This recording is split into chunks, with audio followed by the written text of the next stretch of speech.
मी advocate प्रसाद सुपेकर आणि माझे सहकारी वकील मित्र शाहरुख शेख हे ॲडव्होकेट राणा खेडकर यांच्या मार्गदर्शनाखाली या केसचं सर्व कामकाज बघत आहोत। या केसमध्ये पोलिसांना तपासाकामी पुढील 3 दिवसांची म्हणजे सोमवारपर्यंत पोलीस कोठडी देण्यात आलेली आहे आरोपीला। हे हा सर्व जो काही गुन्हा आहे हा खोटा असून आम्ही याचं पूर्ण कामकाज पाहत आहोत।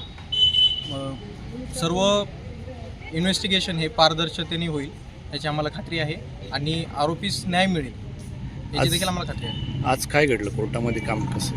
आज सदर आरोपीला मेहरबान कोर्टात पोलिसांनी हजर केले होते आणि तिच्या वतीने मी ॲडव्होकेट शाहरुख शेख आणि माझे सहकारी ॲडव्होकेट PG सुपेकर यांनी मेहरबान कोर्टासमोर आमची बाजू मांडली।